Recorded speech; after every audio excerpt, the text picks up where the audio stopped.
संसार का विकास करना हो तो हमें किसी गुरु की आवश्यकता नहीं पड़ती, लेकिन संसार में रह करके अपना विकास करना हो तो वो विकास भी दो प्रकार का है। एक कल्पनाओं का विकास और एक भावनाओं का विकास। संसार की कोई सोच मन में डली है, इसको वॉल्यूम थोड़ा धीमा करेंगे। संसार की कोई भी सोच मन में डली है वो कल्पना है। उस कल्पना के विकास के लिए हमें किसी आदर्श की आवश्यकता पड़ती है। जब तक आपके दिमाग में कोई आदर्श नहीं होगा आप अपने संसार को भी डेवलप नहीं कर पाते। अब आप किसी भी फील्ड में काम कर रहे हो, बिजनेसमैन हो, विद्यार्थी हो, गृहिणी हो, कोई भी स्तर पर आपका जीवन निकल रहा है, आपके जीवन में कोई एक आदर्श होगा। आदर्श क्या है?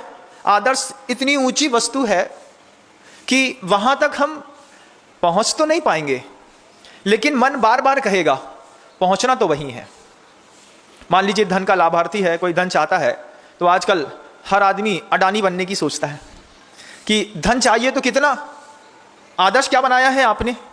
अडानी को। क्यों? संसार में रह करके संसार को बढ़ाने की कल्पना है। उस कल्पना में आपने आदर्श अडानी को निश्चित किया, वो एक आदर्श बन गया। पहुंच तो नहीं पाओगे, लेकिन मन कहेगा बार बार कि वहां तक पहुंचना तो है। उस आदर्श तक पहुंचने के लिए आपके पास आलंबन भी होना चाहिए। वहां तक पहुंचने के लिए कोई आलंबन वस्तु भी चाहिए। किसका सहारा लेकर के हम वहां तक पहुंचेंगे? संसार में जितनी भी संसार की आपकी सोच है बंधुओं, वो कल्पना है। उस कल्पना के लिए भी तीन चीजें, एक आदर्श की, एक आलंबन की और तीसरी आचरण की आवश्यकता पड़ती है। किसी भी क्षेत्र में विकास करना हो, मोक्ष मार्ग में भी विकास करना हो किसी भी साधक को, तो उसको अपना एक आदर्श बनाना पड़ता है। दुनिया में रहने वाले गिने चुने साधु होंगे दिगंबर जैन संप्रदाय में, जिन्होंने भगवान महावीर स्वामी को अपना आदर्श बनाया। अधिकतम लोगों में तो गुरुदेव श्री विद्यासागर जी महाराज ही आदर्श के रूप में साधु समाज में प्रतिष्ठित हैं।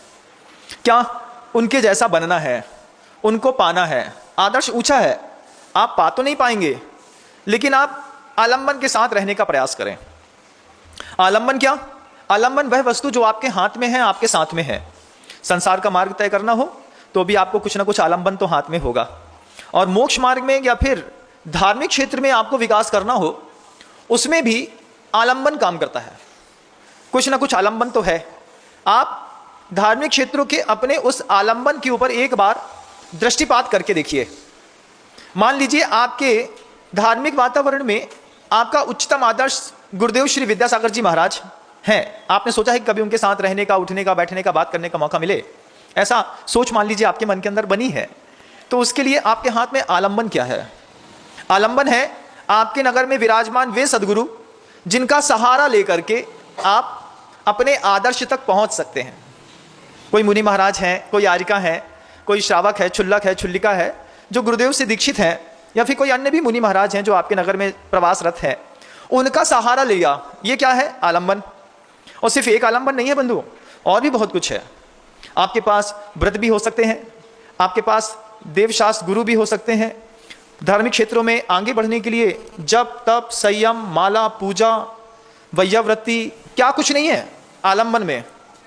लेकिन आलंबन मात्र उपस्थित होने पर भी आपका भला हो जाएगा ऐसा कोई जरूरी नहीं है। आलंबन तो बहुत सशक्त आपके हाथ में है, लेकिन हमारी आचरण की प्रवृत्तियों में आलंबन का कोई प्रयोग नहीं है। हम आचरण में इंप्लीमेंट नहीं करना चाहते। महाराज के पास जाकर के हमने सिर्फ आलंबन को नमस्कार करने की कला सीख ली है। आलंबन को नमस्तु करो, नमस्कार करो, ढोंक दो और चले आओ।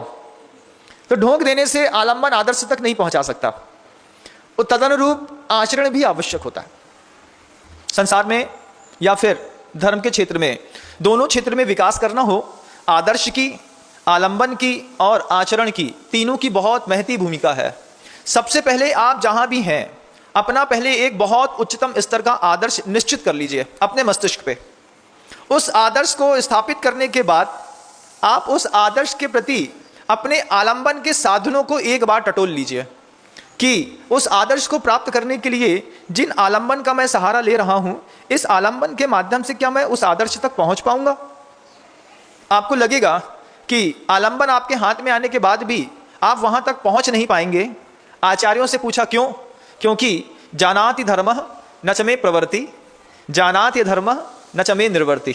एक श्लोक है, श्लोक कहता है कि मैं धर्म को जानता तो हूं लेकिन उसमें मेरी प्रवृत्ति नहीं है, और मैं अधर्म को जानता तो हूं लेकिन उससे मेरी निर्वृत्ति नहीं है। आचरण में अगर आलंबन नहीं है तो आप कभी भी आदर्श तक नहीं पहुंच सकते। ये बात उस महिला को बहुत अच्छे से पता थी। एक मां की कहानी है बंधुओं। उस मां को पता था कि कल्पनाओं से कुछ मिलने वाला नहीं है। कल्पनाओं में आप अरबपति बनने की सोचेंगे, कभी अरबपति बन नहीं पाएंगे। लेकिन कल्पनाओं में अगर आप सोचेंगे कि मैं कब दानवीर बन जाऊं, कब मैं भामाशाह बन जाऊं, कब मैं किसी तीर्थंकर की जैसी देशना दूं, तो निश्चित ही वो भावना आपके लिए जीवन के विकास का कारण बनती है। और ग्रंथकार ने लिखा भी है, इतिस चिंतामणिर् दिव्यः इति पिण्याक खंडकम ध्यानेन चेदुबे लभ्ये क्वाद्रियांताम विवेकिनः। ये इष्टोपदेश की एक कारिका है बंधु। वो कारिका कहती है कि ध्यान के माध्यम से दोनों चीज मिल रही है। एक चिंतामणि रत्न भी मिल रहा है ध्यान के माध्यम से, और दूसरी तरफ पिण्याक खंडकम। पिण्याक कहते हैं सड़े हुए को, खंडक कहते हैं खली के टुकड़े को। मतलब मूंगफली अगर आपने अच्छी वाली दल दी है तो उसको दलने के बाद उसको खंडक कहते हैं, लेकिन उसमें भी भुनी हुई मूंगफली के माध्यम से आपने उसका तेल निकाल करके जो उसका खली भाग बचा है उसको कहते हैं पिण्याक खंडक। तो इति चिंतामणि दिव्य इति पिण्याक खंडकम ध्यानेन चेदुबे लभ्ये क्वाद्रियांताम विवेकिनः। अगर आप बुद्धिमान हैं तो आप क्या चाहते हैं? एक अरबपति बनने की भावना रखना या फिर अरबपति जैसा दान देने की भावना रखना? क्या अरबपति बनने की कल्पना अच्छी है कि अरबों का दान देने की भावना अच्छी है? आप बताइए क्या अच्छा है ना? अब गुरुदेव यही बात तो कहते हैं। गुरुदेव कहते हैं कि तुम अरबपति बनने की कल्पना से मुक्त हो जाओ। तुम मन के अंदर हमेशा एक भावना भाव, जब भी मंदिर जाते हो, पूजा करते हो, गुरुओं की सेवा करते हो, ये मत सोचो कि मेरे धन में समृद्धि कब बढ़ेगी। ये सोचो कि मैं इतना धन कब दान दे दूंगा कि पूरी संस्कृति समृद्ध हो जाएगी। तो गुरुदेव कहते हैं जब मैं ये भावना अपने मन के अंदर बार बार मंदिर जी के अंदर जाकर के पैदा करूंगा, तो आप सोचेंगे कि जितने में आप अरबपति बनने की सोच रख रहे हैं उससे भी 1000 गुना उस भावना के फलस्वरूप होकर के आपके हाथ में आ जाएगा। 1000 गुना आ जाएगा। ये किसी भी दिव्य शक्तियों से अपने जीवन को विकास करने की सबसे पहली एक बहुत जरूरी व्यवस्था है कि हम कल्पनाओं के समुद्र में गोता लगाना छोड़ दें और भावनाओं के समुद्र में उतरने का प्रयास करें। कल्पनाओं में सोचते हैं कि हमारे घर में टीवी कब आएगी, फ्रिज कब आएगी, मकान कब दान होगा। भावना बना के रखिए कि मैं इतनी बड़ी एक ऐसी कॉलोनी काटूं कि जिसमें दुनिया भर के लोगों को मुफ्त में घर दे सकूं। यह भावना करने में क्या जाता है? अगर ग्रंथकार ने लिखा है कि ध्यानेन चेदुबे लभ्ये, ध्यान के माध्यम से दोनों चीजें मिलती हैं बंधुओं। लेकिन हमारी ऐसी क्षुद्र मानसिकता है कि हम हमेशा सिर्फ अपने बारे में सोचते हैं। कल्पना के साथ जीने में जो आनंद है, भावना के साथ जीने में आपको वो आनंद नहीं आता। आप किसी धनवान की गाड़ी देखते हैं, आप किसी धनवान का वैभव देखते हैं, हाथ में हीरे की अंगूठी देखते हैं, तो आप ये तो जरूर सोच लेते हैं कि पक्का 2 नंबर का पैसा कमाया है तब जाकर के इतनी अनाप शनाप संपत्ति है। ये कल्पना भी आपको उस पुण्य से वंचित रखती है। जबकि मन के अंदर यह भाव होता कि देखो इसका कितना तीव्र पुण्य है, इसके पास कितनी संपत्ति है, और जितनी संपत्ति है ये निर्दोष भाव से दान भी देते हैं। भगवान मुझे भी ऐसा दान देने का मेरा पुण्य का अवसर कब आएगा? ये भावना आपको खरबपति बना सकती है। अरबों का दान देने की भावना आपको खरबपति बना सकती है, लेकिन अरबपति बनने की भावना आपको कुछ भी नहीं दिला सकती बंधुओं। उस मां को यह बात इतने अच्छे से समझ में आ गई कि मुझे कल्पना नहीं करनी, सिर्फ भावना बानी है। और उसने जब भी जिन मंदिर जाकर के उसने ये नहीं कहा कि मुझे पुत्र चाहिए, उसने ये कहा मुझे एक ऐसा पुत्र चाहिए जो सृष्टि में धर्म का आलोक फैला सके। पुत्र हो नहीं रहे थे उसको। बार बार मंदिर जाती, पूजन अभिषेक के पश्चात, दर्शन के पश्चात, स्तुति के पश्चात भावना भाती कोई मोक्षगामी मिल जाता मेरे गर्भ में तो मैं बहुत आनंदित होती उसको देख करके। बार बार ऐसी पवित्र भावना महिला ने भाई, और एक दिन उसकी भावना रंग लेकर के आ गई। रंग लेकर के ऐसी भावना आई कि उसको स्वप्न में 5 स्वप्न अलग अलग तरीके के दिखाई दिए। उन स्वप्नों का फल जब उन्होंने अवधि ज्ञानी मुनि महाराज से पूछा तो अवधि ज्ञानी मुनि महाराज ने उसकी भावना के अनुरूप ही फल का द्योतन किया। महाराज ने कह दिया कि तुमने जो फल देखे, स्वप्न देखे हैं, उन स्वप्न का फल है कि तुमको एक तदभव मोक्षगामी जीव तुम्हारे गर्भ में आया है और अति सुंदर होगा। पौरुषवान भी होगा, वैभव संपन्न भी होगा, दुनिया की हर शक्ति हर वैभव उसको धीरे धीरे पुरुषार्थ करने पर सहज मिल जाएगी, लेकिन वो मोक्ष मार्गी होगा, मोक्ष को जरूर गमन करेगा। ये भावना उस समय उस माँ ने अवधि ज्ञानी मुनि महाराज के मुख से सुनकर के अपने मन के अंदर बड़ा गदगद भाव महसूस कर रही थी। क्यों? क्योंकि अभी तो संतान आई नहीं है, अभी तो वो गर्भ में है। और धीरे धीरे ऐसा कुछ कमाल हुआ कि 9 महीने के गर्भावस्था के बाद जब पुत्र का प्रसव हुआ तो जैसा उगते हुए सूर्य का रंग होता है, कैसा रंग होता है उगते हुए सूर्य का, कभी आपने देखा हो तो, जो लालिमा सर्दी के दिनों में उगते हुए सूर्य की रहती है, अग्नि की आभा से मिश्रित, पुत्र पैदा हुआ तो उसका रंग ऐसा था। कल्पना करिएगा आप मात्र, क्या रंग था उसका। ग्रंथकार कहते हैं उस रंग में उसके ओठ का रंग कैसा था, ऐसा बिल्कुल जैसे आपने कभी कोई पका हुआ कुंदरू देखा हो। कुंदरू की सब्जी खाई है कभी? ये बुंदेलखंड में मिलती है बहुत दूर तक। अगर मेरे उस कुंदरू शब्द को नहीं समझ पा रहे हैं, उसको साहित्य में बिंब फल भी कहते हैं। वो कुंदरू जो है, वो कुंदरू जब पक जाता है तो पके हुए कुंदरू को जब आप चाकू से 20 से बराबर भाग में संभाग करते हैं तो उसके अंदर का जो लालपन होता है, वो लालपन के रंग उसके ओंठों के थे। क्या भाषा होगी साहित्यकारों की कि कुंदरू, पके हुए कुंदरू के बीच से भेदन करने पर कुंदरू का जो रंग होता है वो उसके ओंठ का रंग था। शरीर का रंग दमकते हुए सूर्य के जैसा, उस सूर्य में भी लालिमा के सूर्य के जैसा, उसमें भी ओंठ का रंग बिल्कुल लाल, और लाल रंग के बीच में उसकी जो दंत पंक्तियां थी जैसे किसी के हाथ में हीरा चमकता हो। अपने तो काले पीले दांत दिख रहे होंगे बंधुओं, बदबू भी आ रही होगी, लेकिन उस जीव की जो दंत पंक्ति थी वो दंत पंक्ति हीरे के जैसी थी, जैसे हीरा चमकता हो ऐसे दांत चमकते थे। वह पुत्र जब पैदा हुआ बंधुओं, पैदा होने के 10वें दिन मां को एक स्वप्न आया। मां ने स्वप्न में देखा कि जामुन के बहुत बड़े बड़े फल हैं, और जामुन के वो बहुत बड़े बड़े फलों में भंवरे बार बार उसकी गंध से भ्रमित होकर के उस भंवरे उस जम्बू फल को, जामुन के फल को खाने का प्रयास कर रहे हैं। तो 10वें दिन मां को जो स्वप्न आता है, उस स्वप्न के फल को देख करके पुत्र का नाम रखा जाता था। तो 10वें दिन मां ने देखा कि जामुन का फल है और जामुन के फल को में भंवरे गुंजारमान हो रहे हैं और उसमें बहुत अच्छी सुगंध आ रही है। तो उस जामुन के फल के उस फलादेश को देख करके बच्चे का नाम जम्बू कुमार रख दिया, जिसको आप लोग जगत में जैन दर्शन के दर्शन मतलब पढ़ने वाले उनको जम्बू स्वामी के नाम से भी जानते हैं। ये जम्बू स्वामी इस वैभव को लेकर के गर्भावस्था से अवतरित हुए, बड़े हुए तो जब तक निमित्त नहीं मिलता तब तक पुरुषार्थ की शक्ति अपना काम नहीं करती बंधुओं। लब्ध्युपयोगौ भावेंद्रियम एक सूत्र है तत्वास सूत्रकार का।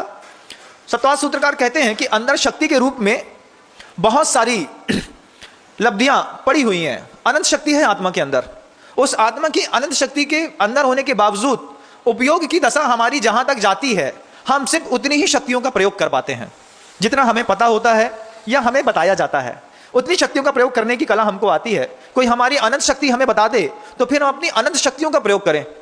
आत्मा की अनंत शक्तियों में से हमने सिर्फ खाने पीने की शक्तियों को, धन कमाने की शक्तियों को, ये छोटी छोटी क्षुद्र वैभव को ही हमेशा डेवलप करने का पुरुषार्थ किया। बाकी पुरुषार्थों से हम शून्य थे। पुत्र पैदा हो गया, बहुत अच्छी बात थी, नाम जम्बू कुमार रख दिया। पिता उसका चेहरा देखते देखते ही आंख हटाने का मन ही नहीं करता था। पहला बच्चा किसी का भी पैदा हुआ हो, आदमी कभी, समझदार व्यक्ति का भी चेहरा देखना, जब ऊ करके उनसे बात करता है बच्चे से, लगता है ये इतना पढ़ा लिखा आदमी इस बच्चे के सामने बिल्कुल बच्चा बन गया। फिर तो वो जम्बू स्वामी थे। वे जम्बू स्वामी धीरे धीरे बाल्यावस्था से बड़े हुए तो सहज स्वाभाविक जो गुण संसारी व्यक्ति में पाए जाते हैं वे ही गुण उनके अंदर भी था। यौवन अवस्था में जब उन्होंने प्रवेश किया तो कहते हैं कि कामदेव भी जम्बू स्वामी से रूप भिक्षा मांगता था।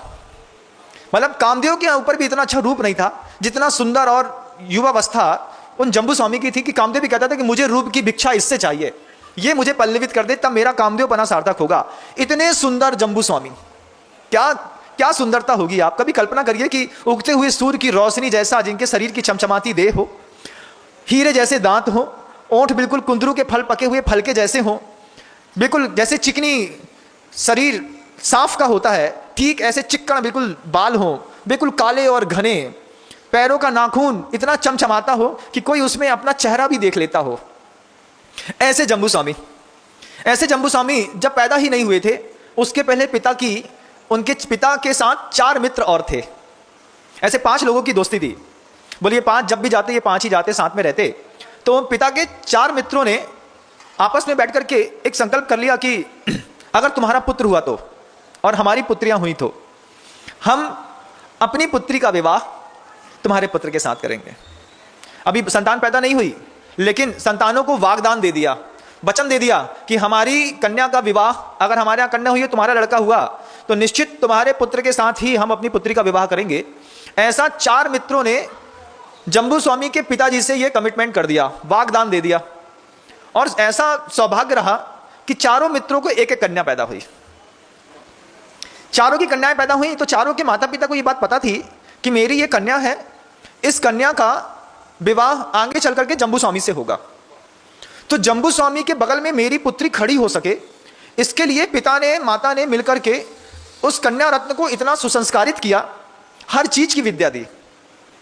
अर्थशास्त्र कैसा होता है, धर्मशास्त्र क्या होता है, काम की कलाएं कैसी होती हैं, जीविकोपार्जन करने के लिए और क्या आवश्यक होती है, विवेक को बढ़ाने के लिए व्याकरण, छंद, अलंकार, साहित्य ये भी सिखाया। साम्राज्य चलाना पड़ेगा इसलिए शस्त्र विद्या सिखाई। उसके बाद अध्यात्म के क्षेत्र में भी प्रवेश कराया कि कभी वियोग हो गया तो अकेले में कैसे रह पाएंगे। ऐसे नाना प्रकार के गुणों से 64 कलाएं जो एक स्त्री में स्त्रियोचित समृद्धि का सूचक मानी जाती हैं, उनके माता पिता ने अपनी अपनी कन्या को जम्बू स्वामी के योग पूरा मेहनत करके तैयार करके खड़ा कर दिया। चर्चा चलती रही और जम्बू स्वामी अपना धीरे धीरे धीरे धीरे वैभव जो है बढ़ाते रहे। और जैसे 20 वर्ष की उम्र में जिस तरीके का आकर्षण किसी भी जीवन में पैदा हो जाता है, वैसा ही आकर्षण जम्बू स्वामी के जीवन में भी पैदा हुआ। जम्बू स्वामी भी जब अन्य कोई और कन्याओं के साथ कोई क्रीड़ा कर रहे थे तो उसमें नाना विलास को देख करके जम्बू स्वामी के मन के अंदर यौवन सुख की इच्छा भी पैदा हुई। यौवन सुख की इच्छा पैदा होना और यौवन सुख को पाना, इन दोनों में बहुत अंतर होता है। इच्छा पैदा होना एक सामान्य बात है, लेकिन उसको पा लेना यह सौभाग्य की बात है। किसी अर्थकार ने कहा है, आर्या भार्या चा पुण्येन बिना न लभ्यते। संस्कृत में आर्या छंद है जिसका उच्चारण बिना पुण्य के आदमी नहीं कर पाता, नहीं तो कहीं ना कहीं अटक जाता है। और भार्या मतलब एक सुंदर सुशील और अच्छी पत्नी, ये दोनों आर्या छंद और अच्छी पत्नी पुण्येन बिना न लभ्यते, पुण्य के बिना प्राप्त नहीं होती। और जम्बू स्वामी का पुण्य तो इतना तेज था कि उनके लिए उनके दूसरे मित्र के माता पिता ने अपनी कन्या को उनके योग्य खड़ी हो सके इसलिए बहुत सावधानी पूर्वक तैयार किया था। वे कन्या भी जब अपने यौवन में आई, उस यौवन के उस समय में वो कन्याएं पूरे नगर में क्षोभ का विषय बनी। जो देखता उसको लगता कि पूरी संपत्ति ले लो, लेकिन इन कन्या का विवाह हमारे पुत्र के साथ कर दो। हर आदमी के अंदर इच्छा थी कि शादी हो तो बस उसकी कन्या के साथ हो, लेकिन वे वाग्दत्ता थी, पूर्व से ही जम्बू स्वामी को दी जा चुकी थी। अब उन कन्याओं को यह बात भी धीरे से पता चली कि जम्बू स्वामी के साथ हमारा विवाह होना है, और जम्बू स्वामी अभी रण क्षेत्र में युद्ध का कौशल दिखाते हुए अपनी विजय को करते हुए वापस लौट रहे हैं। इसके बाद निश्चित ही उन 4 कन्याओं का विवाह इनके पुत्र के साथ होना है। जैसा आजकल होता है, जैसे आप सगाई कर देते हैं, सगाई के बाद कन्या के मन के अंदर जिस तरीके की तरंगे उछाल मारती हैं बार बार बार बार बार बार, क्योंकि कन्या का एक स्वभाव है, वो जिस घर में पैदा होती है उस घर को कभी भी अपना नहीं समझती। ये एक ऐसी मानसिकता लेकर के पैदा होती है। कन्या को शुरुआत से पता होता है कि मैं इस घर में पल तो रही हूँ, लेकिन ये घर मेरा नहीं है, मुझे अपने पति के घर में जाना है, वहीं रहना है। ऐसी मानसिकता प्रत्येक कन्या की रहती है। उन कन्याओं के मन के अंदर भी ये भाव पैदा हो रहा था कि मैं जम्बू स्वामी के साथ मेरा विवाह हो जाएगा और मैं उनके साथ अपने यौवन का आनंद लूंगी, अपनी विद्याओं का आनंद लूंगी, कला कौशल दिखाऊंगी, रण क्षेत्र में जाऊंगी। नाना प्रकार की कल्पनाओं में वे चारों कन्याएं लगी हैं, अपना अपना सोच रही हैं। और जम्बू स्वामी यात्रा वापस करके लौट रहे हैं, तो लौटते वक्त उनको अशोक वृक्ष के नीचे मुनि महाराज के दर्शन हो जाते हैं। महाराज के दर्शन हुए दूर से ही, और जम्बू स्वामी खिंच करके महाराज के सामने खड़े हो गए। और भी बहुत सारे लोग उन दिगंबर साधु के दर्शन कर रहे थे। मुनि महाराज के दर्शन नमोस्तु नमस्कार करने के बाद जम्बू स्वामी स्वयं मुनि महाराज से प्रश्न करते हैं, महाराज आपको देख करके मुझे इतना प्रेम क्यों पैदा हो रहा है? कुछ ऋणानुबंध होते हैं बंधुओं, वे ऋणानुबंध ऐसे होते हैं कि पूर्व भव के होते हैं, कॉस्ट्यूम चेंज हो जाता है, हम समझ नहीं पाते ऋणानुबंध अपना काम करता है। कैसे काम करता है महाराज? जैसे आप देखिए कि कभी किसी ऐसे अपरिचित व्यक्ति को जिसको आपने कभी नहीं देखा, आप उसको अचानक देखते हैं और देखते ही साथ आपके मन के अंदर ईर्ष्या पैदा हो जाती है। कितना एटीट्यूड दिखा रहा है, कैसा बोल रहा है, कैसा चल रहा है, समझता क्या है वो अपने आप को। हमारे मन के अंदर किसी व्यक्ति को देख करके सहज ईर्ष्या पैदा हो गई, जबकि हमारा उससे कोई संवाद ही नहीं है, ना हमको उससे कोई बात करनी है। उसके बाद भी पूर्व का ऋणानुबंध उस व्यक्ति को देखने मात्र से कसाय पैदा कराता है। किसी व्यक्ति को देख करके अंदर से प्रेम भाव पैदा होता है, उससे बात करना है, एक बार उनसे बात करा दो हमारी, एक बार चलो तो कोई इंट्रोडक्शन करा दो, एक बार वो हमसे बात कर लें। जब तक वो बात ना करें तब तक मन के अंदर ऐसी असंतुष्टि बनी रहती है, अरे उससे बात करनी है भाई, वो बात क्यों नहीं कर रहा है हमसे। तो ये जो अंदर मन के अंदर एक भाव बार बार पैदा होता है और हम बाहर एक संकोच करते हैं, अरे बात करेंगे, और डरते भी हैं, बात भी करना चाहते हैं। ये ऐसा एक अनुबंध रहता है कि हम संकोच बहुत करते हैं और अंदर से मन उछाल मार के बोलता है रहना तो उसी के साथ है, लेकिन वो बात करेगा कि नहीं करेगा। पुरुष पुरुष में भी ऐसा संबंध हो जाता है, कई बार स्त्री स्त्री में भी ऐसे भाव हो जाते हैं कि उस स्त्री से बात करनी है, स्त्री के मन के अंदर भाव पैदा होता है। कई बार पुरुष का भी पुरुष के मन के अंदर भाव पैदा होता है कि इससे बात तो हो जाए, एक बार बात करना है, लेकिन संकोच के मामले में हम बात नहीं कर पाते। उस समय आपको एक चीज सोचनी है कि इसका मेरा कोई ऋणानुबंध है, तभी तो बार बार मेरे मन की शक्ति, मेरे मन के परिणाम उस व्यक्ति के लिए खिंच रहे हैं। एक बार जा करके उससे बात कर लेना बहुत अच्छा है। अब हो सकता है वो सामने वाले व्यक्ति का परिणाम आपको लेकर के नहीं खिंच रहा हो, लेकिन आपका भी अगर खिंच रहा है, आप जाकर के बात कर लो। बहुत देर से आपसे बात करने का सोच रहे थे, संकोच छोड़ करके हमने आपसे बात करने आ गए। ये क्या है? ऋणानुबंध, पूर्व भाव का है बंधुओं। वो राग और देश की परंपरा, प्रेम खत्म नहीं हुआ, लेकिन आयु समाप्त हो गई। आयु समाप्त होने पर कॉस्ट्यूम चेंज हो गया और हमारा वो ऋणानुबंध बना रहा। आज वो कोई रूप बदल करके फिर सामने खड़ा हुआ है अचानक, और उसको देख करके या तो राग होता है या द्वेष होता है, ईर्ष्या भाव भी पैदा होता है और प्रेम भाव भी पैदा होता है। तो जब आपको लगे कि किसी अनजान व्यक्ति के प्रति मेरा प्रेम भाव बहुत बढ़ रहा है, तो फिर आपको बात कर लेने में संकोच नहीं करना चाहिए। इससे आपका निश्चित ही कोई ना कोई उपकार या भला ही होने वाला है। प्रेम की धारा जब भी खींचे तब आप समझिएगा कि ये हमारी एक अपॉर्चुनिटी है, इसको मिलने के बाद हमारे जीवन का रंग और अच्छा होने वाला है। संकोच छोड़ करके आप बात कर सकते हैं।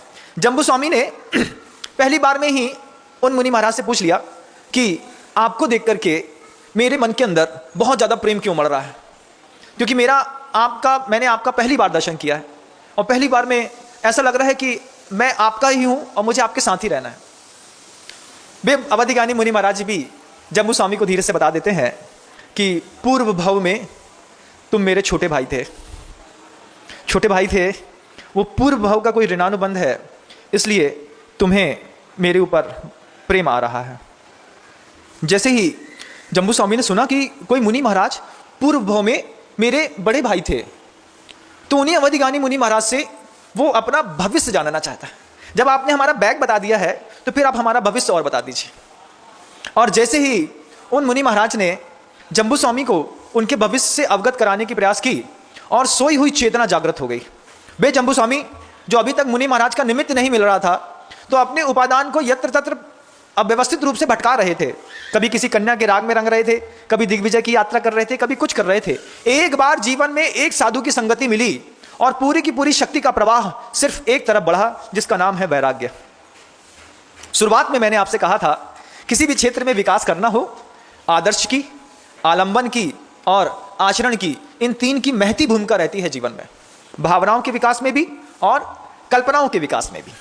तो ये भावनाओं का विकास था जब एक आदर्श के रूप में सामने अवधिज्ञानी मुनि महाराज बैठ गए। अब जम्बू स्वामी आलंबन को स्वीकार करना चाह रहे हैं, आचरण में प्रवृत्ति करना चाहते हैं।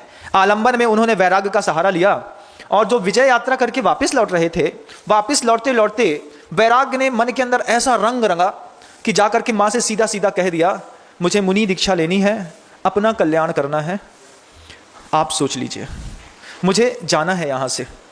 माँ ने जैसे ही सुना बरसों बाद ये बात, तो बहुत बरसों पहले जब पुत्र उत्पन्न भी नहीं हुआ था, उस समय उस ज्योतिषी की वो बात याद आ गई कि ज्योतिषी ने कहा था कि ये मोक्ष गमन करेंगे और मोक्ष का पुरुषार्थ करके यहाँ से निकल जाएंगे, आपके हाथ में नहीं रहेंगे, लेकिन जितने दिन आपके हाथ में रहेंगे आपको सुख बहुत देंगे। वही हुआ, बाल्यकाल, किशोरावस्था। जम्बू स्वामी ने अपने माता पिता को बहुत सुख दिया। किशोरावस्था पार करने के बाद जब यौवन संपन्न हुए और जब वैराग्य का फूल मन के अंदर खिला, फिर वो यौवन का सुख जो सिर्फ जाना था लेकिन पाया नहीं था, उसकी इच्छा नष्ट हो गई। संसार में कितने सारे ऐसे लोग हैं बंधुओं, आप देखिए कि जिन्होंने यौवन सुख को समझा तो है लेकिन बिना स्पर्श किए संसार छोड़ दिया है। और उसमें आप देखिए कि गुरुवर ने तो ऐसा पवित्रतम आशीर्वाद इस पंचम काल में दिया कि उनके संग में प्रायः जितने भी साधुगण हैं पूर्णतः बाल ब्रह्मचारी हैं, पूर्णतः बाल ब्रह्मचारी कि समझते सब हैं लेकिन बिना स्पर्श किए हुए उन्होंने पूरी की पूरी सृष्टि का त्याग कर दिया। इस तरीके की भावना पैदा करना, उस भावनाओं को इंप्लीमेंट करा देना और उस भावनाओं के साथ किसी भी साधु को सुरक्षित रख लेना, यह कलाकार की बहुत बड़ी साधना होती है, बहुत बड़ी साधना। विवाह होने के पश्चात मुनि बनना बहुत सरल है बंधुओं। क्यों? क्योंकि विवाह होने के बाद वैराग अंग अंग से बोलता है, लेकिन विवाह से पूर्व वैराग सिर्फ अनंग से बोलता है। गुरुदेव कहते हैं सिर्फ मन से बोलता है, वहां से बोलता है कि हाँ निकलो यहां से। और गुरुदेव का यह कमाल था कि पूरा का पूरा मुनि संघ, आर्यका संघ पूर्णतः बाल ब्रह्मचारी शुद्ध, यह अपने आप में एक बहुत बड़ी गौरवशाली इतिहास है जो आगे आने वाले हजारों साल तक बना रहेगा। जम्बू स्वामी के मन के अंदर भाव पैदा हुआ कि मुझे वैराग्य ग्रहण करना है। जम्बू स्वामी दीक्षा लेने तो जा ही रहे थे कि माँ ने कह दिया, पिता ने भी कह दिया, एक रात क्या, एक रात वे 4 वाग्दत्ताएं जिनको तुम्हारे लिए बचपन में मैंने स्वीकार कर लिया था, उससे तुम्हें माँ कहती है विवाह तो करना ही पड़ेगा। जम्बू स्वामी कहते हैं बचपन की बात थी, वो कन्याएं जवान हो गई हैं, उनसे कहो मेरा पीछा छोड़ें, किसी और अच्छे व्यक्ति को देख करके विवाह कर लें, मुझे तो सिर्फ मुनि बनना है। वे सुशील कन्याएं भी क्या पवित्रतम हृदय को धारण करने वाली थी। वे कन्याएं कहती हैं माता पिता ने बचपन में जिसको हमारे दान की घोषणा कर दी थी, हम तो उन्हीं के साथ विवाह करेंगे और वो जैसा करते हैं हम वैसा ही करेंगे, अन्य किसी भी पुरुष के प्रति हमारा कोई भाव ही नहीं है।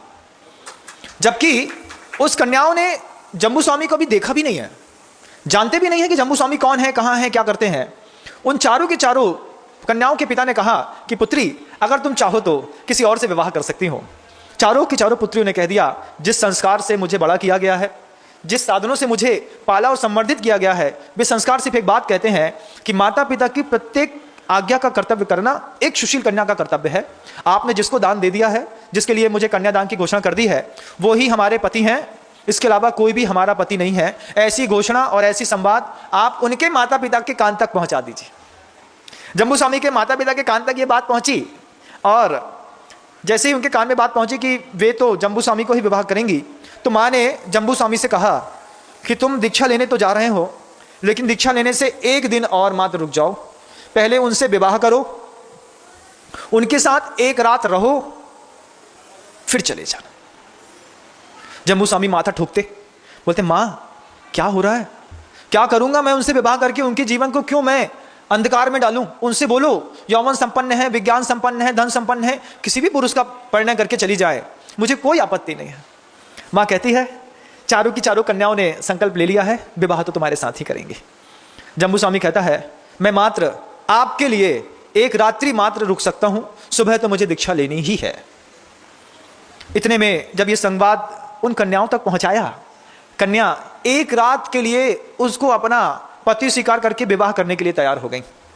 उनमें से चारों कन्याओं को इस बात का विश्वास था कि हम 4 मिल करके जम्बू कुमार को दीक्षा लेने से रोक लेंगे। चारों का विश्वास था। चारों इतनी रूपवती थी कि उन्होंने पहले ही सोच लिया इनको हम अपने रूप के कौशल से अपने साथ रोक लेंगे। दूसरी कहती है अगर रूप दिखाने से, रूप के कौशल से वे नहीं रुके तब आप क्या करेंगे, तो बोले फिर उसके बाद हम शब्द कौशल का सहारा लेंगे। अगर तीसरी कहती है अगर शब्द कौशल से भी ना रुके तब क्या करेंगे, तो पहली कहती है अगर वो रूप के कौशल से ना रुका, शब्द के कौशल से ना रुका, तो फिर हम भाव के कौशल का सहारा लेंगे, उनको रोक लेंगे, तुम विश्वास रखना। कन्याओं को, स्त्रियों को विश्वास है कि हम उनको रोक लेंगे। विवाह हो गया और बंद कमरे में 4 कन्याएं, रूपवती, सुशील, प्रज्ञा प्रखर, अच्छी श्रद्धावान, विवेकवान, उन कन्याओं के बीच में जम्बू स्वामी बैठे हैं। आप कल्पना का एक दृश्य अपने मन के अंदर बनाइएगा, किसी राजमहल में बंद बहुत बड़े कमरे में बीच में एक स्वर्ण के आसन में जम्बू कुमार बैठे हैं, चार तरफ 4 कन्याएं बैठी हैं, अपने रूप यौवन से संपन्न वो रूप को दिखा करके जम्बू स्वामी को रोकना चाह रही हैं। जम्बू स्वामी पत्थर के जैसे चुपचाप बैठे हैं। को बहुत देर तक प्रयास करने के पश्चात जब लगा चारों की चारों कन्याओं को कि रूप का जम्बू स्वामी के ऊपर कोई प्रभाव नहीं पड़ रहा, तो शब्द कौशल के माध्यम से अनेक प्रकार की विचित्र विचित्र कहानियां सुना करके उन कन्याओं ने जम्बू स्वामी को रोकने का प्रयास किया। वे रुकने वाले तो नहीं थे। और वही एक समय था बंधुओं कि उस संवाद को दूर कोने में एक चोर सुन रहा था जिसका नाम विद्युच्चर था। वो भी थे तो राजपुत्र, राजा के पुत्र थे और उनके अंदर भी शक्ति बहुत ज्यादा थी, लेकिन बस उपयोग का खेल है, लब्धि उपयोगो भावेंद्रियम, कि अंदर लब्धि के रूप में तो बहुत कुछ पड़ा है इस व्यक्ति इस संसारी के अंदर, लेकिन उपयोग में जो आ रहा है बस वही प्रस्फुटित होता है। अनंत शक्ति संपन्न होने के बाद भी वो चोर चोरी के उद्देश्य से दूसरे के घर में घुसा है। सुन रहा है, क्या सुन रहा है कि 4 कन्याएं हैं, एक पुरुष है। उसमें वो 4 कन्याएं एक पुरुष को संसार छोड़ने के लिए नहीं छोड़ने के लिए मना रही हैं कि तुम हमारे साथ रहो, सब भोगो, अच्छा रहेगा, सब सुख मिलेगा। वो चोरी करने घुसा है। वो चोर बार बार सोचता है कि मैं जिसको पाने के लिए इसके घर में आया हूं, ये उसको ठोकर मारने के लिए तैयार है। क्या दिमाग चल रहा है इस जम्बू कुमार का? मैं जिसको पाने के लिए, मैं जिसको बटोरने के लिए इसके घर के अंदर घुसा, ये उसको लात मार रहा है। तो वो चोर सोचता है लात क्यों मार रहा है, क्या हो गया, विक्षिप्त है क्या, पागल हो गया है, धन में लात क्यों मार रहा है, 4 यौवन संपन्न कन्याएं हैं, इनमें लात मार के क्यों जा रहा है, मैं होता तो सब धर लेता। और वो छुपा छुपा देख ही रहा था कि भी जम्बू स्वामी की मां सामने से आ जाती, कहती है अंधकार में थोड़ा सा प्रकाश दिखाते हुए, कौन हो तुम और यहां कैसे? जम्बू स्वामी के सामने खड़ा हुआ विद्युत चोर कहता है, मां मैं एक चोर हूं, चोरी के उद्देश्य से ही आया हूं, चोरी के उद्देश्य से आया था। अब क्या, जिसका संपत्ति है वो ही जब इसको नहीं भोगना चाह रहा, तो मैं ये जानना चाहता हूं कि वो साधु क्यों बनना चाहता है, उसके मन के अंदर ऐसा क्या भाव पैदा हुआ है कि वो साधु बनना चाहता है। मां को लगा कि ये विद्युत चोर मेरे पुत्र को समझा देगा। मां विद्युत चोर से कहती है, तुमको चोरी करने की जरूरत नहीं है, हम तुमको पूरी संपत्ति स्वयमेव दे देंगे, सिर्फ तुम मेरे पुत्र को वैराग्य से बचा लो। जब अपने घर में कोई पुत्र वैरागी होता है बंधुओं, उस मां के स्नेह की ऐसी ही स्थिति होती है कि कोई मुनि महाराज आ गए, नव यौवन संपन्न जवान है, अभी दीक्षा ली है, उधर चंदन तंदुल पुष्प कई करके चढ़ाने में कुछ नहीं जाता। उन्हीं महाराज ने थोड़ा हमारे पुत्र को मोटिवेट कर लिया, तो बगल वाली महिला धीरे से स्त्री को समझा देती, भैया अपने अर्जुन को समझाओ, वो आजकल ज्यादा महाराज जी के पीछे पड़ा है, कहीं निकल नहीं जाए। तो वो महिला अपने पुत्र को उठा करके बाहर भेज देती, बेटा अभी महाराज जी छोड़ो, तुम बाहर चले जाओ। क्यों? वे महाराज बहुत अच्छे हैं, प्रवचन उपदेश भी बहुत अच्छा देते हैं, चर्या भी बहुत पवित्र है, लेकिन अगर तुम उनके साथ चले गए तो मेरा क्या होगा। ये ऐसा भाव मोह के कारण रहता है। और कहा भी है ग्रंथकारों ने, मोह न छिज्जति अप्पा दारुण तम्मम करेदि बहुबारम न बहु सहदी बहु दुखम किम सहदी बहु दुखम किम बहु दुखम वहेदी मूढ़मति, कि ये आत्मा क्या करता है, दारुण कम्मम करेदि बहुबारम, दारुण कर्मों को करता है, ऐसे कर्म जिसकी उम्मीद नहीं रहती, ऐसे पागलपन के काम प्रेम के कारण करता है, लेकिन मोह न छिज्जति, मोह का छेदन नहीं करता। फिर किम बहु दुखम वहेदी, और बहुत सारे दुख को सहता है। वो लड़का दारू पीता है, सिगरेट पीता है, गाली गलौज करता है, मद्यपान करता है, जुआ खेलता है, लात मारता है, गाली गलौज करता है, माता पिता को मारता है, लेकिन मोही व्यक्ति पकड़ के रखता है, भैया हमारा बेटा है, हम नहीं छोड़ सकते, इतना व्यसनी है, छोड़ दो, हमारा लड़का है, तुम्हें तो कह दे, तुमको तो कहने में आ रहा है। फिर वो साधु हैं, उनको अपना पुत्र मान लो, वे तो भैया दिव्य पुरुष हैं, अच्छा अपने लड़के को उसके साथ जोड़ दो, उसमें भी आपत्ति है कि जो व्यसनी तो है, व्यसनी है तो हमारे साथ है, अगर ये साधु बन गया तो साधु के साथ चला जाएगा। ये चक्कर में भी कई बार बच्चों को साधु की संगति में नहीं जोड़ते बच्चे, माता पिता, और दुष्कर्म को सहते रहते, आदत में बना है। जम्बू स्वामी की मां कहती है, तुम इसको समझा के रोक बस लो, सारी संपत्ति तुम वैसे उठा के ले जाना, चोरी करने की कोई जरूरत नहीं। तो वो चोर कहता है कि उसके सामने मुझे लेकर के तो जाओ।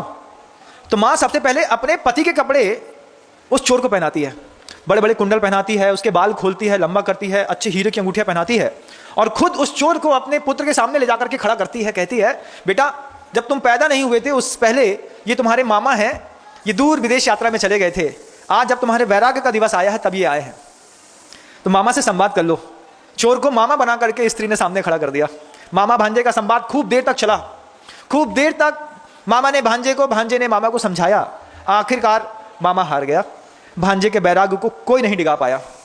और कई बार तो जब भी मैं इस जम्बू स्वामी चरित्र को पढ़ता हूं, मुझे ये बात लगती है कि जम्बू स्वामी चाहते तो उसी वक्त भी दीक्षा ले सकते थे, उस वक्त भी जा सकते थे। लेकिन आदर्श, आलंबन और आचरण का बहुत बड़ा प्रभाव है इस दुनिया में।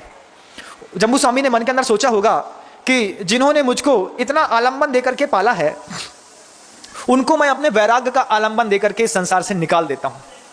संवाद की ऐसी उत्कृष्ट शैली ग्रंथकार ने उस ग्रंथ में लिखी है। बंधुओं, जब भी आप जम्बू स्वामी चरित्र पढ़ने का सौभाग्य अपने जीवन में लाएंगे, आपको एक एक शब्द में ऐसा माधुर्य दिखाई देगा, आप कल्पना के सागर में कितना गहरा गोता खाएंगे मैं कह नहीं सकता। लेकिन पवित्रतम ग्रंथ है जम्बू स्वामी चरित्र, पढ़ना चाहिए एक बार। वे जम्बू स्वामी को विद्युच्चर चोर ने समझा बुझा करके प्रयास किया, विद्युच्चर चोर हार गया। उसकी प्रज्ञा समझाने की खत्म होकर के समझने पे उतारू हो गई। वो विद्युच्चर चोर भी समझ गया कि ये जो कह रहे हैं ये सही है। अब विद्युच्चर चोर क्या कहता है, ये तो सुबह जाकर के दीक्षा लेंगे, मैं अभी चला जाता हूं। उस चोर के मन के अंदर ऐसा वैराग्य भर गया। देशना क्या कमाल करती है, आप देखिए। वो चोर कहता है मुझे अब सुबह होने तक का इंतजार नहीं है, बस मुझे गुरु दिख जाए और मैं अभी दीक्षा ले लेता हूं। जब तक पर्याय में आदमी उलझा है तब तक परेशानियां हैं।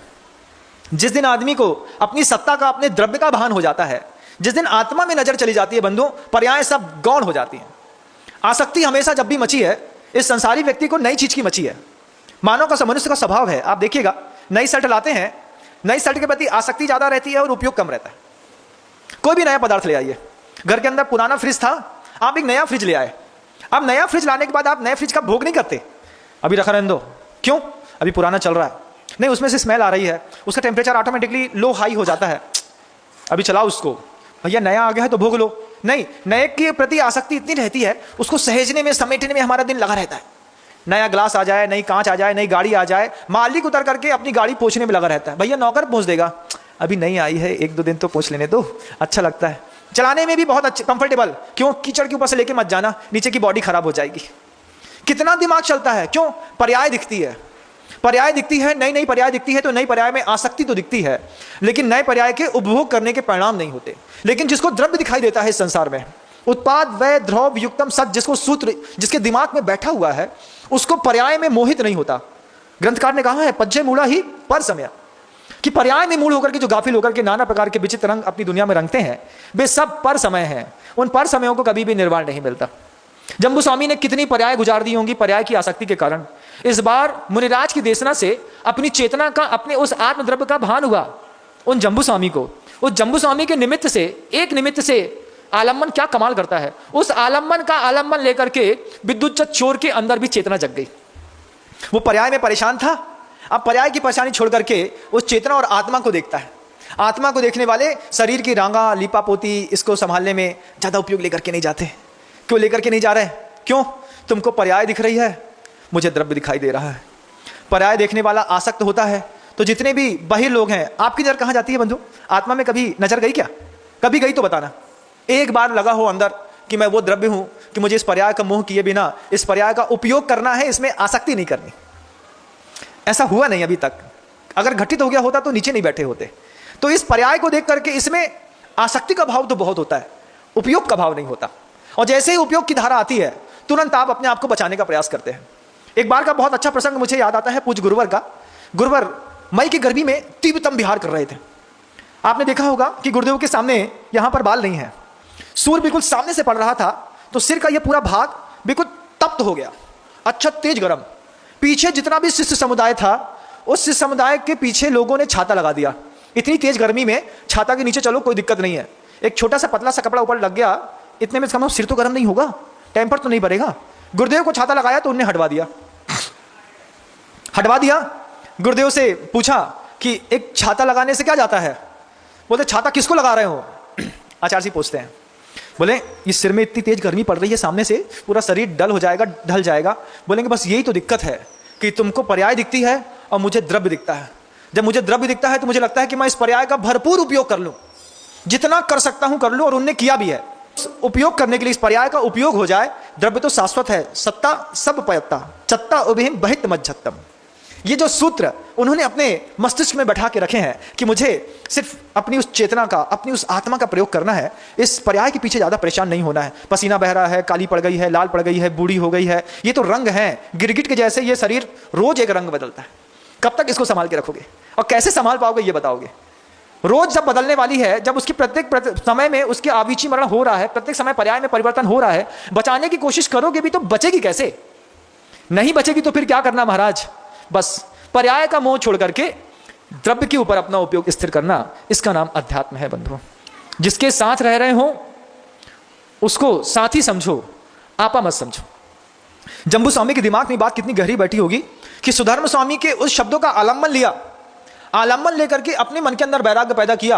और जैसे किसी ने एक दिए में ज्योति जला दी हो, फिर दोबारा माचिस की तीली लगाने की जरूरत नहीं है, दिए से दिया, दिए से दिया, दिए से दिया जलता चला जाता है। जम्बू स्वामी के मन के अंदर वैराग्य का जो दिया जला, उस दिए से उन्होंने उस विद्युत चोर के दिल में एक दिया जला दिया चेतना का। दो लोग सोचने लगे दीक्षा लेनी है, कोई बात नहीं, एक दीक्षा होनी थी अब दो हो जाएगी। प्रभात होते होते 4 कन्याओं ने संकल्प कर लिया, जो मेरे स्वामी की गति है वही मेरी गति है। कल दीक्षा लेते जम्बू स्वामी तो अकेले दीक्षित होते। एक रात रुकने का क्या परिणाम निकला? एक चोर को दीक्षित, खुद दीक्षित, वे 4 कन्याएं दीक्षित, उनके माता पिता भी दीक्षित। बंधुओं, माता पिता को भी लगा कि जब मेरा एक पुत्र था, इतना पवित्र था, इतना सुंदर दिखता था, जब उसने अपनी जवानी का उपयोग नहीं किया, जब जवानी के सारे भावों को समझने के बाद भी उसने ब्रह्मचर्य स्वीकार कर लिया, अब हम संसार में रह के क्या करेंगे? तो उनने भी दीक्षित हो गए, वे भी दीक्षित। ये वही जम्बू स्वामी है बंधुओं कि भगवान महावीर के निर्वाण जाने के पश्चात गौतम गणधर, गौतम स्वामी के बाद सुधर्माचार्य, और सुधर्माचार्य के बाद यही जम्बू स्वामी है जो अनुबद्ध केवली के रूप में स्थापित हुए हैं। आज इनकी पूजा की जाती है। अतीत को एक बार देख लो, बस किसी केवली का भी तो अतीत देख लो कि उन केवली के जीवन में क्या नहीं था, कैसा वैभव था, उसके बाद उन्होंने वैराग्य स्वीकार किया। जम्बू स्वामी एक साथ दीक्षित हुए, पत्नी निकल गई, माता पिता निकल गए, विद्युत चोर निकल गया, और वे जम्बू स्वामी महाराज उन्होंने अपना अंतिम पुरुषार्थ करके जहां केवलित्व को प्राप्त किया, वो चोर न रह करके उसके अंदर भी बजबसम नाराज सहनन था, वो भी ऐसा वैसा नहीं था। केवली जम्बू स्वामी के केवली पन्ने के पश्चात वे विद्युत चोर नाम के जो मुनि थे, विद्युत चर मुनि नाम था उनका, उग्र तपस्या करी। स्थान पे जाकर के वे साधना कर रहे थे कि किसी देवी ने प्रचंड उपसर्ग करके उनको मोटे मोटे डांस बन करके और पूरा खून चूस लिया। जितना जितना रक्त का प्रवाह बाहर निकल रहा था, मुनि महाराज ने, मेरा कर्म के बंधन टूट रहे हैं, परमाणु टूट रहे हैं, पर्वत टूट रहा है, ऐसी पवित्रम धारणा बना करके अपने वज्रवसम नाराज सहनन में स्थिर रख करके अपने आप को सर्वार सिद्धि के विमान में जाकर के स्थापित कर दिया। वे विद्युत चर मुनि जो कभी चोर थे, कभी चोरी करने गए थे, कभी बैराग से भावित हुए, आज साधना के उत्कृष्टतम परिणाम में सर्वार सिद्धि जो 5 अनुत्तर कहलाते हैं बंधुओं, विजय, वैजयंत, जयंत, अपराजित और सर्वार सिद्धि, इसमें अंतिम विमान में बैठ जाना भी क्या साधना का परिणाम है? आप क्या मानते हैं? 33 सागर की आयु है, एक हाथ का शरीर है, 33 सागर आयु पर्यंत मात्र धर्म ध्यान की चर्चा करते हुए निकल जाना है। सिद्ध शिला में और सर्वार सिद्धि में मात्र एक बाल मात्र का अंतर है, और वहां से नीचे अवतरित होने वाले को नियम से मोक्ष मिलना है। अगली पर्याय में जब 33 सागर की पर्याय को पूरी करके जब भी वे यहां पर अवतरित होंगे, निश्चित रूप से मोक्ष प्रसाद करके वे विद्युत चर मुनि भी मोक्ष को प्राप्त हो जाएंगे। जैसे गुरुदेव ने, जैसे विद्युत चर मुनि ने और उनके साथ रहने वाले सारे लोगों ने दीक्षा ले ली, गुरुदेव ने यहां जम्बू स्वामी जैसा एक अभिनव जम्बू स्वामी के रूप में गुरुदेव स्थापित हैं बंधुओं। देखिएगा, पूरे परिवार को दीक्षित किया, और आज वे जहां पे जाते हैं वहीं पर एक नया दीक्षार्थी बिना कहे तैयार हो जाता है, जो उनकी उस औदारिक देह करके इतना मोहित होता है। उस देह को देख करके उसको लगता है कि भगवान, आप जैसे आदर्श को पाने के लिए आलंबन बताइए। आप जैसे आदर्श को पाने के लिए आलंबन ब्रह्मचर्य का स्वीकार है, साधना का स्वीकार है, उपवास करने पड़ेंगे स्वीकार है, घर छोड़ना पड़ेगा स्वीकार है, केसलूंज करना पड़ेगा स्वीकार है, हर चीज स्वीकार है। क्यों? क्योंकि उनको देख करके जब अपने मन के अंदर कल्पनाओं के सुमेरु टूटते हैं और भावनाएं आकार लेती हैं, और जब भावनाओं की उत्कृष्टता धर्म ध्यान में हम पाने के लिए ऐसे आदर्श को स्थापित करते हैं, फिर वो जो कहते हैं सब स्वीकार है।